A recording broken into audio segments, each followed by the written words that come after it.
today we're gonna read the Magic Tree of Merlin mission book 17, A Crazy Day with Cobras. And today we're gonna start reading at chapter 6, Morning Breeze, and the end of reading at chapter 7, okay?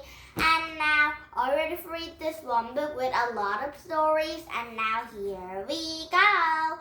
And first you can read is the Magic Tree of Merlin mission book 17, A Crazy Day with Cobras. Now it's chapter 6, Morning Breeze. Your Majesty, sir, and equal to the Great Mole. She's just an animal. Please don't let anyone hurt her. Shh, you can't talk to him, Jack whispered furiously. Please help her.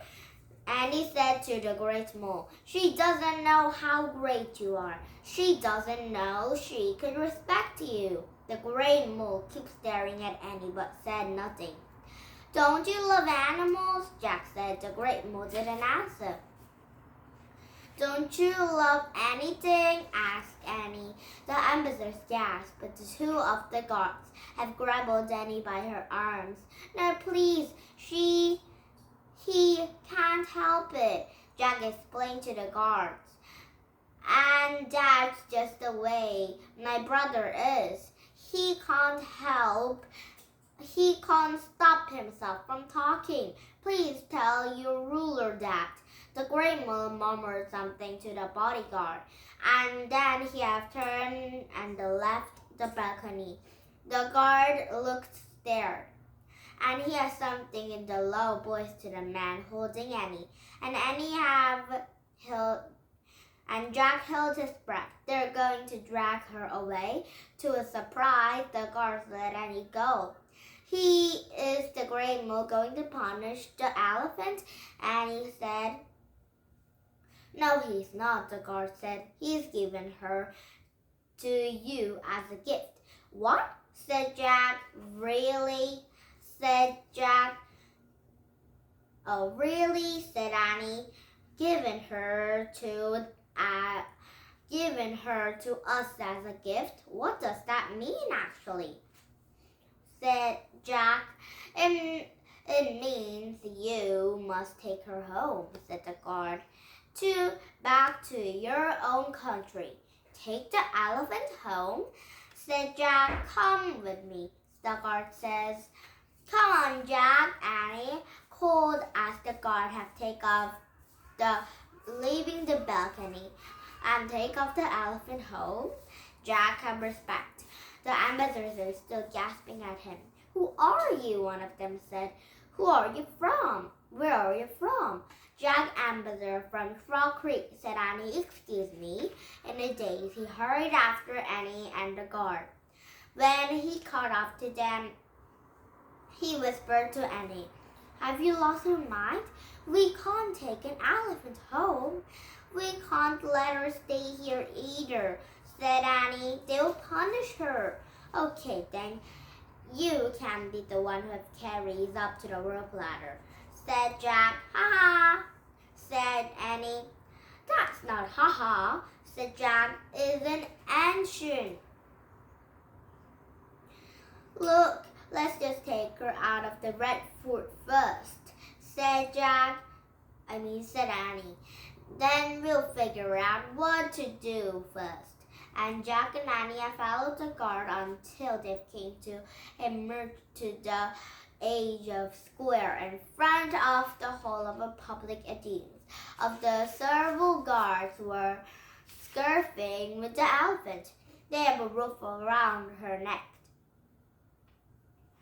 and her ears are flapping. She was snorting and stamping her feet. The guards pulled up a rope, forcing the elephant down to her knees, and her eyes have looked disappointed and furious. Hey, don't hurt her, Jack blurted out. The guard pointed the saber of the Jack. Climb on now, both of you, he said. Now you have caused enough trouble to stay. It's a miracle you're still alive. Jack had closed his bag and scrambled awkwardly to the straw of the carriages on the elephant's back, and Jack and Annie had climbed behind him. and they've climbed together and grew to the size of the carriage. Her name's Morning Breeze, the guard shouted. Take her back to your own land. Go now before the great mole changes his mind. As if obeying the guard, Morning Breeze rose to her full height, and she had moved quickly across the square and handed down the stone road that led to the gate. And Jack and Annie had bounced it up and down, and Jack had crouched at the sides of the straw carriage trying not to fall down. And Jack and Annie had heard the guards rolling with laughter behind them. Slow down, Jack shouted to the elephant, but Morning Breeze ran even faster. Her back let her ears flap and her bells jingled. She's more like a wind than a breeze, shouted Annie. More like a tornado, Jack yelled. And Morning Breeze had thundered through the gate and over to the wooden drawbridge, and Jack and Annie had filled up the sides into the carriage of the dear life. After she had crossed the moat, the elephant finally slowed to the walk. And the Morning Breeze held up her trunk high.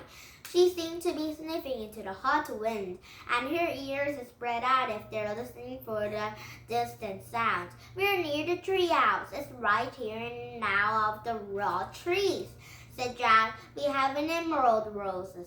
If we can just make her stop, we can jump off and go home. We can get out of this heat and away from the palace.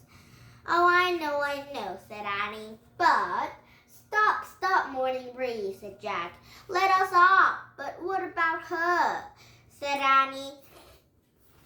We can't just leave her here by herself. And Jacob looked at Morning Breeze, trunk and waved to the air. And he had heard the sound like a crying coming from the white elephant. She seemed to be terribly lost and sad. Suddenly, Jack went into display to help the elephant get back to the wild, whenever that was. All right, he said, keep going, go fast. His boys rose to shout, hurry, go, Morning Breeze, go! Now it's chapter 7, something very weird. And maybe tomorrow we'll be getting new book and new stories, okay? So it will be a new book and a new stories. Oh yeah, just like I said. And now, did you have fun? You lost English Country. We come back with new book and new stories tomorrow. And now please don't like my YouTube if you like my YouTube. Now bye-bye everybody and have a nice day. Bye!